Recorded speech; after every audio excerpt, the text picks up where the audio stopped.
Hi, my name is Emma Watkins and welcome to the second of this mini yin series, which I started a couple of weeks ago.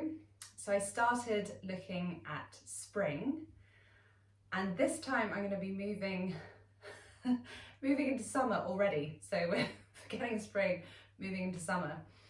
But I will be looking at the parts of the body that are associated with summer.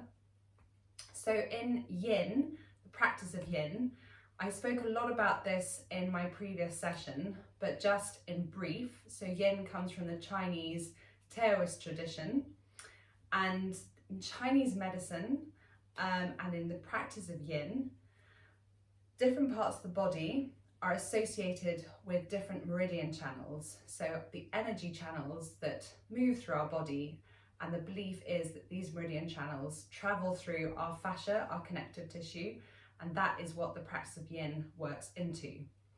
So the two meridian channels associated with summer actually can be four, but we're going to talk about the two main ones. So we're talking about the heart and the small intestine today. And as I mentioned previously, each pairing you have a yin organ and a yang organ. So in summer, the yin organ is the heart, the yang organ is the small intestine. The heart, so yin flows from the chest down, inside of the arm to the fingertips. Small intestine travels up the arm. And these are two meridian channels that are associated with the upper body. So the poses that we are going to do today are all related to the upper body, the arms, the chest, the shoulders, all those muscles. I talk about muscles, but of course yin poses work into the connective tissues as well. That's the main focus, is the connective tissues which sit around the muscles. And so by working into these poses, by holding and stressing the connective tissues for 3 to 5 minutes, we're creating more malleability, flexibility and hydration in the connective tissues. This of course does affect the muscles as well, but the aim is that the muscles in the target area remain relaxed. So I'm going to start moving through the poses and I will talk a little more as we get going. I am 18 weeks pregnant and I feel very comfortable doing this practice, but please talk to a medical practitioner if you are pregnant and you're thinking about doing this practice. So to come into our first position, we're going to do something called eagle arms, which you might have come across if you do Ashtanga. So there are similarities in the poses. Some of the poses that we do, well, quite a lot of them actually, even though they come from different traditions, but we're going to be holding these poses for a lot longer. Make sure you have your stopwatch with you, because it may be I don't hold each of these poses for the full 5 minutes or the full 3 minutes, but if you can, definitely do. If you're a beginner and you haven't gone into these poses before, then be kind to yourself and start more on the 3-minute mark. So eagle arms, arms up. Then bring your right arm under your left, and you can either just have the backs of your hands facing one another, or you may be able to bring your hands around, wrap around each other so that your palms are facing. I'll just do that from the side in case that's not clear. So you can see how I'm wrapped like this. And then the key is, it's quite tempting just to collapse down, but you want to lift the elbows up and then draw the shoulder blades down the back, which opens the chest slightly. And then when you're there, as much as you can, relax the muscles. So my hands are together, but I'm not tensing too much, or I'm not tensing at all. So I've come into my first pose. And with yin, less is more, and that can make it quite a challenging practice because we're often doing rather than being, and yin is designed to help us, or help our bodies and minds, be able to sit for longer in meditation. So asanas in Ashtanga, asanas were created for the same purpose, because human beings, human doers, weren't able to sit in meditation. Their bodies and their minds were too restless. So the practice of yin, similar. It's there to help our bodies and minds balance and align, to help us sit in a quiet, restful state. But of course, it is very much there to help create malleability, as I said, flexibility, hydration, movement to the joints, particularly in the parts of the body where we don't have that malleability. So you often associate yin with the lower body. So the first episode that I did was looking at the liver and gallbladder, so the meridian channels and organs associated with spring. And we were looking, it's funny, when you're speaking you don't have your arms. The liver and the gallbladder travel down the outside and the inside. So gallbladder, the outside, liver, the inside of the legs. So working into the hips, the quads, the hammies. Actually, not so much the quads, sorry, mainly the hips. Hips, glutes, groin, sorry, not hammies and quads, getting you confused. Outside of the legs, inside of the legs, and lower back. So the lumbar fascia, as you can imagine, becomes incredibly dense. So if you're looking to work on those parts of the body, that episode will be brilliant for you. But we do often forget about the top part of our body, and we spend a lot of time in our shoulders, and particularly stress builds up in our shoulders. So after holding eagle arms for 3 to 5 minutes, you're going to release out, give your arms a bit of shake, and then you're going to come into the same stretch on the other side. But just before you do that, just let your arms rest down on your knees. So the rebound in yin is really important. The rebound is when you take time between poses to let the stress and the pose and the stretch take effect, and for you to feel it in that part of the body. So if you imagine a really dense grouping of materials, so if you imagine this, or imagine a sponge, to be honest, imagine a sponge that hasn't seen water at all, it's very, very tight, start dripping water onto it, it becomes more malleable, more squeezy, you can do more with it. That's exactly the same as what's happening to your connective tissue. And the rebound just allows your mind and body to register that. And you may notice it, particularly when you're really working into the shoulders in a couple of the poses that we'll do a bit later on. You might just feel like a humming or buzzing or tingling sensation in the area.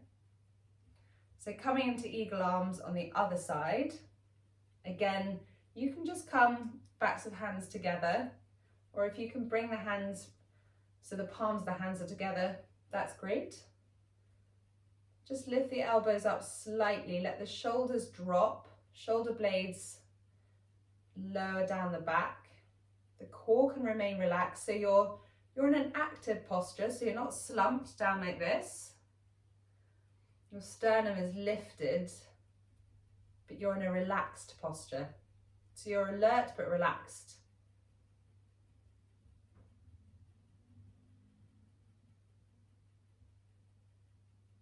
It's a great opportunity in yin to come to your breath as well. I'm not going to be doing any specific breath practices, during this series. I am going to be doing a breath series following this one. But particularly when you're in poses which can be more challenging, you know, some of them can be quite intense because you're working into parts of the body that we really don't work into. And it's at those times that easing into the pose and using the breath to encourage that and allow it can be really, really helpful. It also helps just to focus, just to distract. Counting the breath is really beneficial.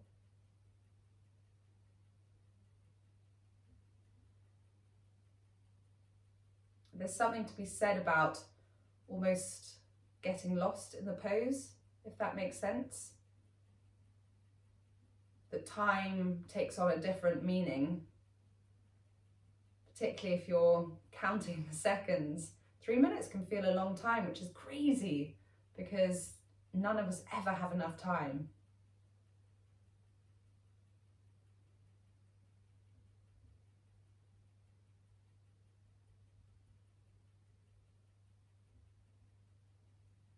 And then after 3 to 5 minutes, you're going to release the arms. You can give the shoulders a bit of a shake, a bit of a roll. And then again, just let the hands come and rest on your knees, close the eyes.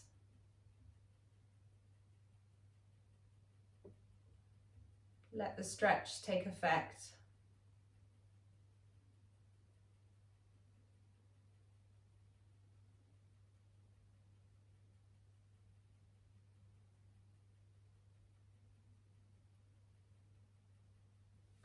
And then straighten out the legs, give them a bit of a shake, conscious that we've been in a seated position. You can always sit on a block here, and you can also sit on a bolster if that feels better for you, so that you're straddling rather than just being in a seated position. I'm going to bring my legs back into a seated position, but with the other leg in front.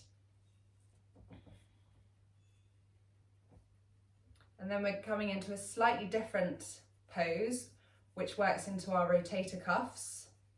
So eagle arms does come into like the backs of our shoulders, and this pose is coming into the front and backs really of our rotator cuffs. So you lift up your right arm, drop it down your back, and then you're taking your left arm and you're bringing it up to reach your right. Now, it doesn't matter if they don't touch. If you've got a belt or a cord to hand, you can always use that to help the stretch.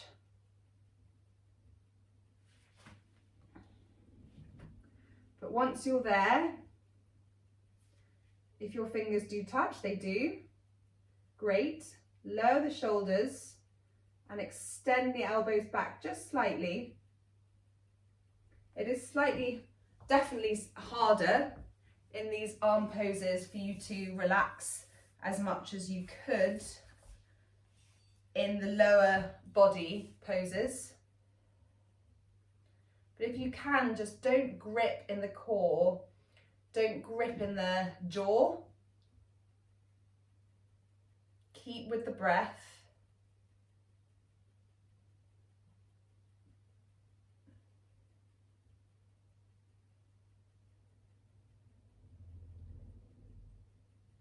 So I spoke a bit in the previous series about the Chinese medicine associations with the meridian channels and the associated organs. So the heart, small intestine, so there's also the pericardium and the triple burner. So pericardium's yin, triple burner's yang. So they're the other two areas of the body that are associated with summer, but today we're just going to be focusing on heart and small intestine so it doesn't get too confusing. Heart and small intestine are the organs, the meridian channels of the summer.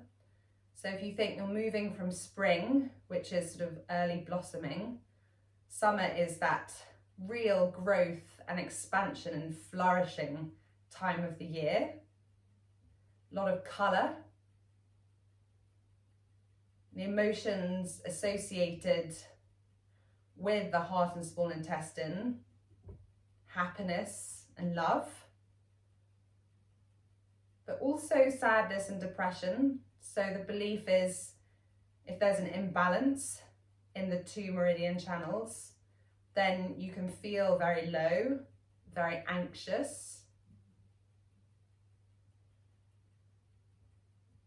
Then release the arms out, give them a good shake.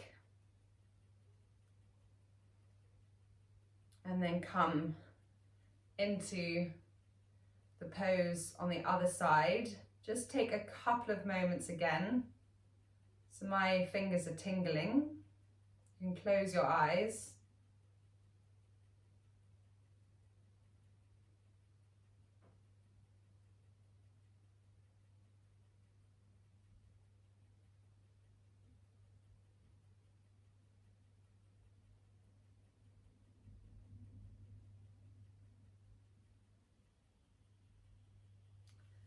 And then this time we bring the left arm up, dropping down, the right arm up and behind.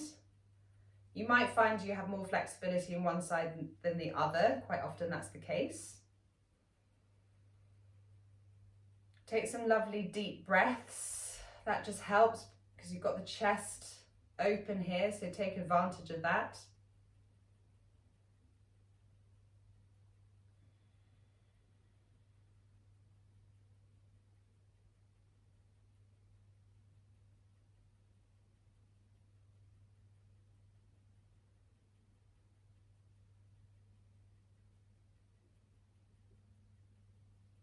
So very much working here. I can feel the stretch on both sides of my arms really. So we really are working into both those meridian channels. And the muscles associated, of course, tops of the arms, the deltoids, working into the full 4 muscles of the rotator cuff.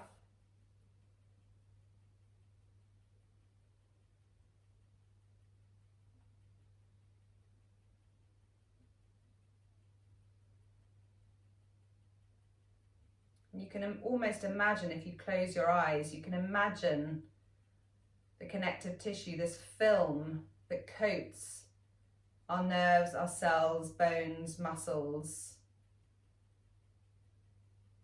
So in yin, we're working into the Maya fascia. So the connective tissue that surrounds the muscles and the joints and ligaments. You can almost close your eyes and feel and imagine that coating around the joints, around the shoulder joints, just starting to give a little. Because often when we stretch, we only stretch briefly. But to actually give yourself time, where you're going to sit in a pose for 3 to 5 minutes, that doesn't happen often, but the results will pay off and will last a lifetime. Athletes injure themselves.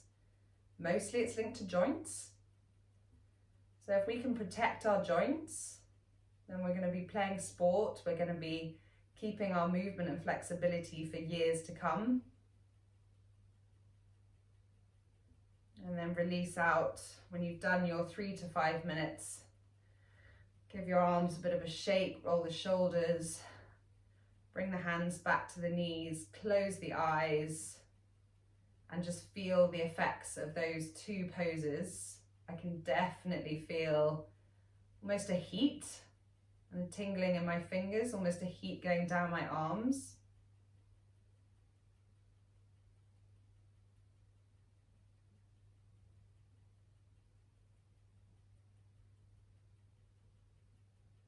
And then from here, we're going to come into another pose that you might be familiar with from your Ashtanga practice. So it's Anahasana, which is heart to earth or puppy dog pose.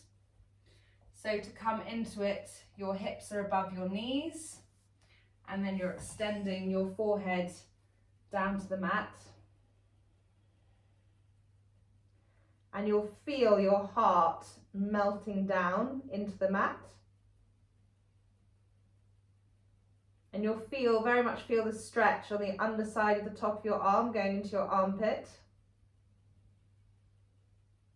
It's a really, really lovely pose, this. It's very restful and restoring.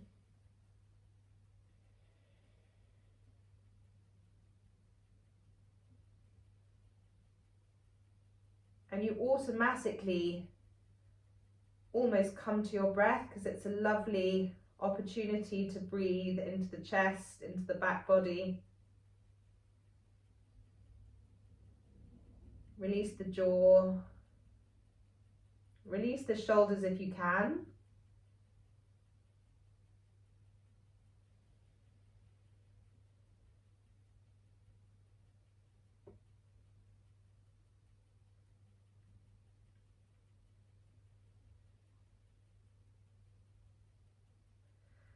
The heart dominates the spirit, it dominates blood circulation, of course.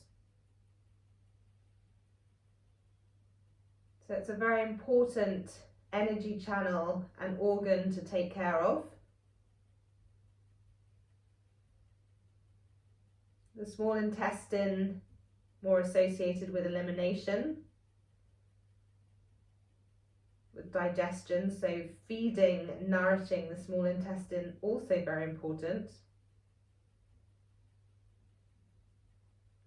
And that can be done, of course, through yin, but also through diet.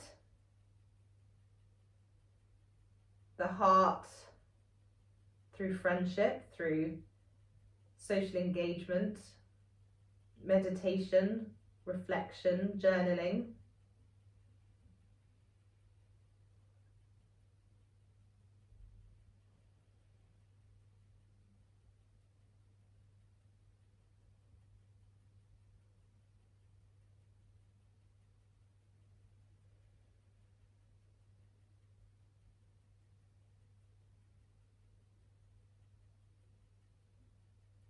And then from here,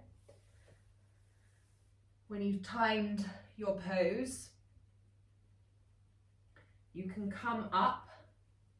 If you'd like to come into a brief rebound, you can come down onto your front, rest your cheek on the mat.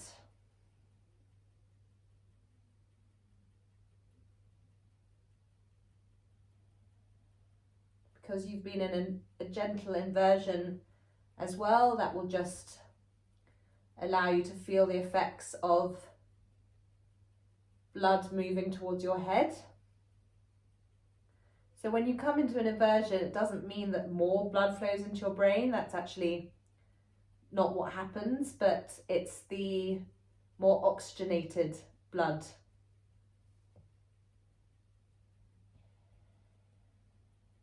So that's what helps you to feel less fatigued. Then you come back up, come into your tabletop position, and we're going to come into another rotator cuff stretch. So it can be confusing because we talk about stretches of the muscle groups. They are the target area in the sense those muscle groups remain relaxed, but it's the connective tissue surrounding them. So if you take your left arm up to the sky, then thread under your right and bring your left cheek down to the mat. So you'll really feel this in your rotator cuff. And then when you're here, let your arm relax. Allow your right arm to support you. So that enables the target area of your left shoulder to be relaxed.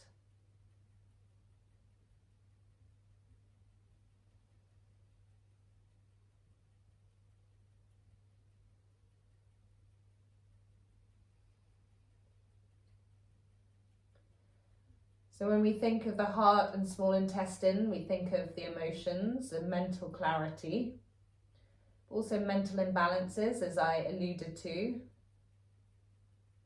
So the anxiety, the fear, the panic, those emotions that we can feel. So the Chinese medicine belief is that that's an imbalance in the heart and small intestine. So these poses can be brilliant for balancing out mental states.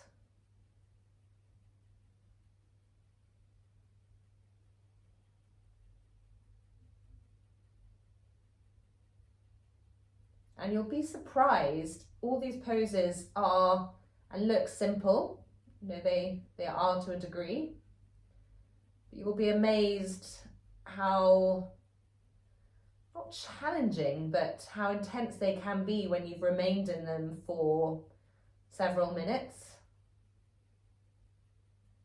I can definitely, again, I can feel heat generating around my left outer shoulder in particular.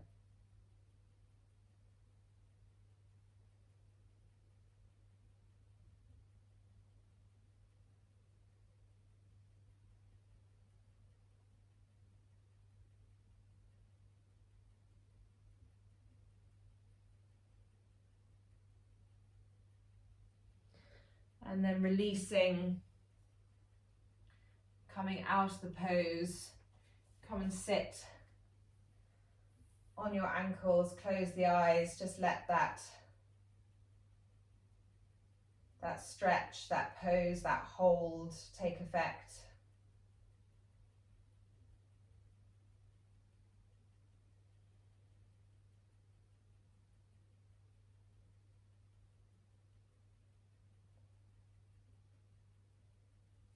And then I'm going to turn around, otherwise I'm going to have my face to the wall. Come back into your tabletop, right arm up and extend under your left armpit.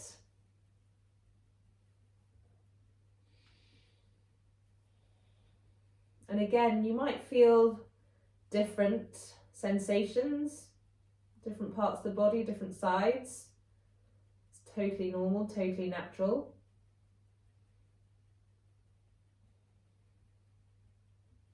And you may find it very challenging to remain in these poses, not because they're intense from a, not pain perspective, because you never want to be in pain. You really do have to trust and listen to your body. If you feel pain, you move away. But being and sitting with your thoughts when you're not doing a huge amount can be very challenging. But yin helps to quieten the body, quieten the nervous system, and thereby also quietening the thoughts, quietening the mental activity. So when we talk about the heart being in charge of the emotions, you can see why yin is good at balancing out those mental states, because it does exactly that.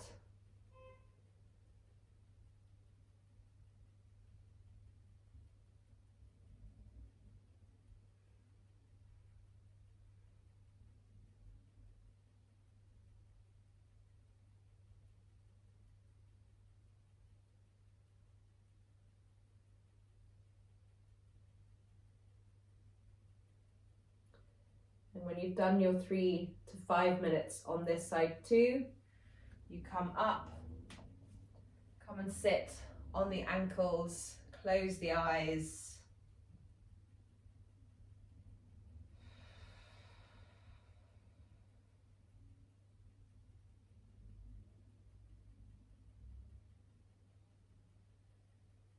And just let those stretches, those poses just take effect.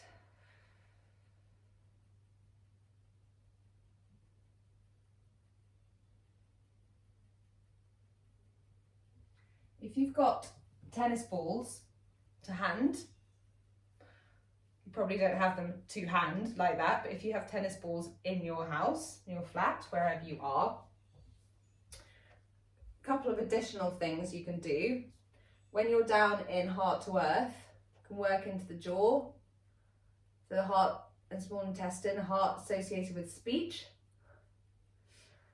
We hold a lot of tension in our jaw. You can actually just do this, to be honest. You can always do this just from seated. I mean, I look a bit ridiculous, but you can massage your cheek up and down your jaw with a tennis ball, which you might think, what on earth is she doing? But you wouldn't believe how much tension, or you would, and some of you will be very aware of tightness in your jaw, but particularly right up to the top of your jaw. But you can also do it with your cheek on the mat, which can feel a little bit more as though you're really getting in there. That was one I was going to show, and also you can bring a ball underneath your arm like this and bring your weight down onto it. So anything where you're working into slight acupressure points can feel really, really strong, but that really does get into your connective tissues. So a bit into the deltoids here. Deltoids, biceps, triceps.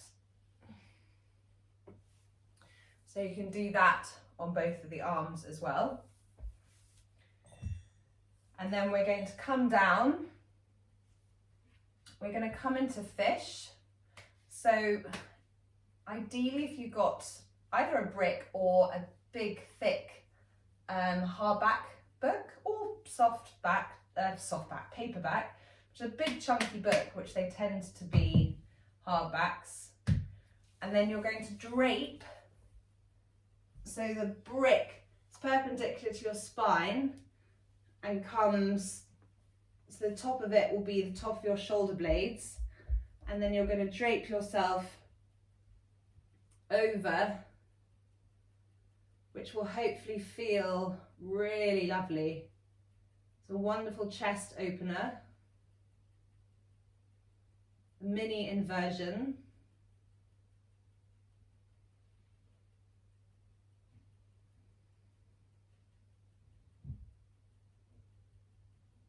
And you're just very gently working into connective tissue and the top of the chest and into the shoulders. I could stay here for ages. It's very, I find it very relaxing. Chest openers can tend to be quite energizing. They can also feel quite intense. That's why it's lovely having the brick there, because it's a very soft version of fish.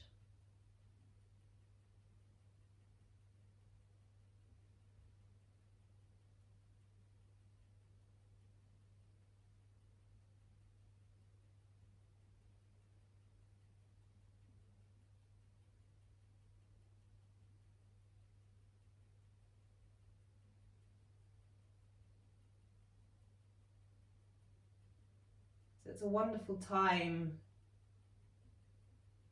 to allow process. So in life you can feel very stuck in different areas of your life. That might be emotions or work or relationships or a challenge that you've got coming up. But what you're doing with yin is you're helping to unblock stuck energy. And that in turn, it can help to unstick thoughts as well.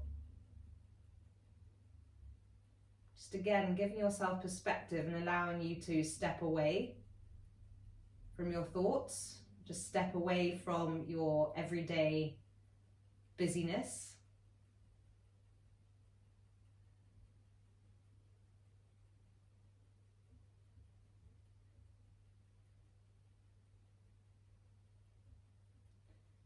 And then after 3 to 5 minutes here, you'll roll off the block, come into your relaxation. So Shavasana, rebound,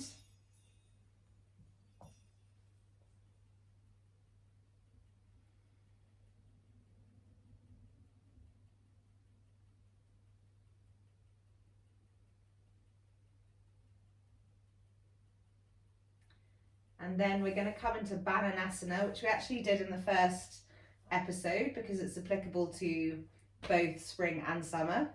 Spring legs, summer upper body. And so arms over the head. Bring the legs to the right, arms to the right. So you get a really good stretch down your whole side body. You can then lift your left foot up across your right, if that helps to accentuate the stretch, and hold on to your right wrist.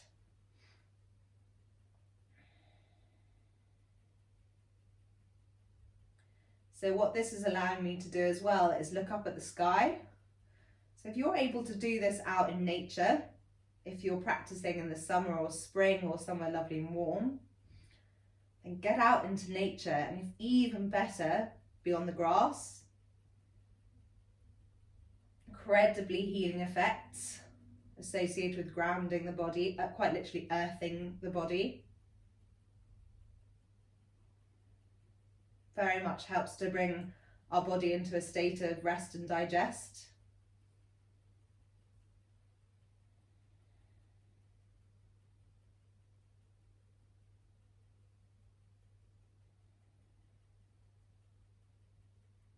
And again, you might wonder, why on earth am I holding this for 3 to 5 minutes? But it's a brilliant stretch, and it works also into your intercostals. So it's a great one for your respiratory system as well, just opening up, because we don't often do this. We're the sedentary generation of COVID. As I record this, we're coming out of lockdown, which is a magical feeling, but we've been sat and Zooming for a year.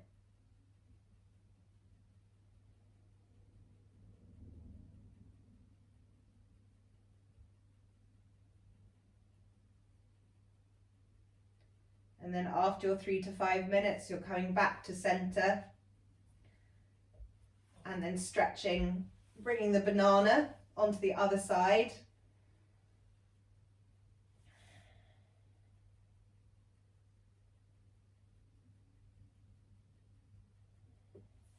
And you can lift up the right foot over the left, grab onto the left wrist. Relax the core, relax the shoulders, relax the legs, relax the jaw.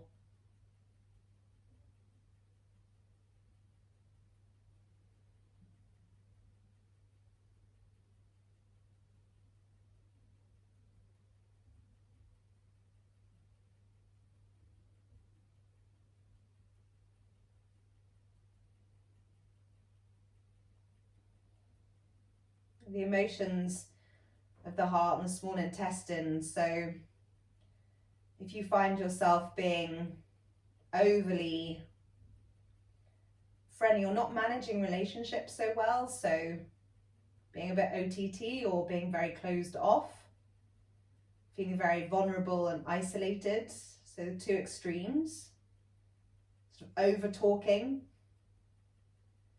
And in Chinese medicine, that belief is also that the heart, small intestine is imbalanced.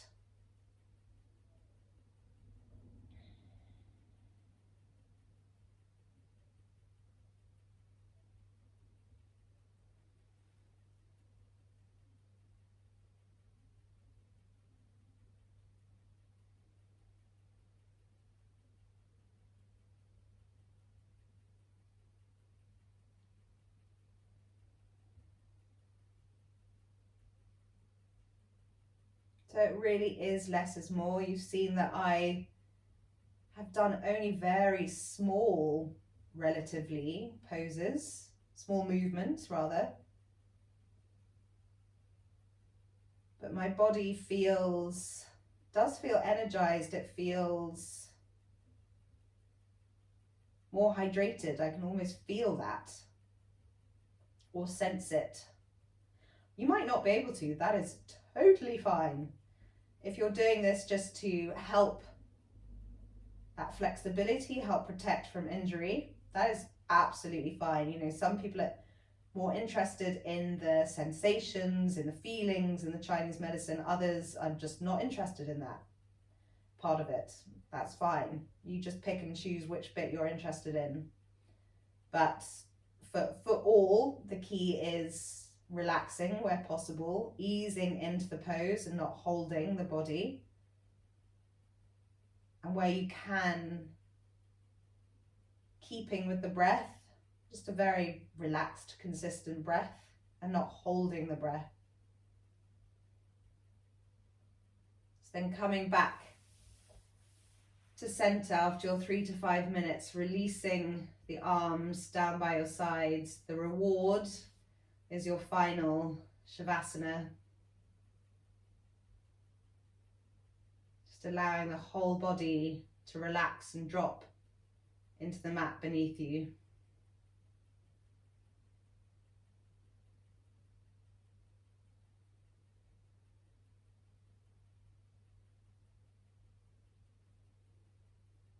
Just cast your eye from the crown of your head to the tips of your toes. Just notice if you're holding any tension.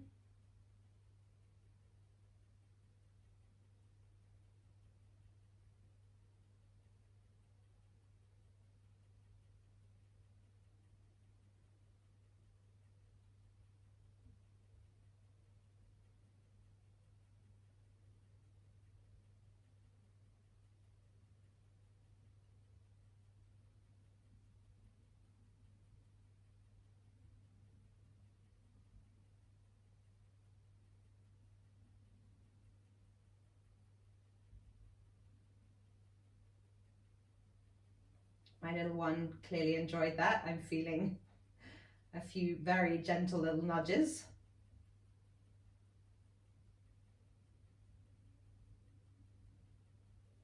And bring your knees into your chest. Give them a squeeze. Roll onto your right side in a fetal position.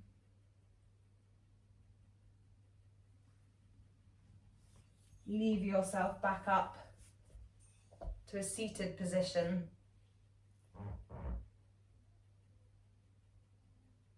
Hands into prayer.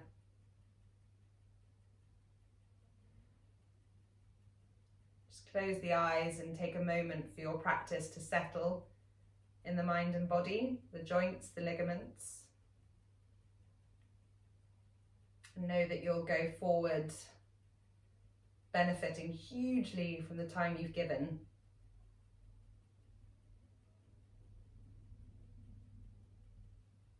Namaste.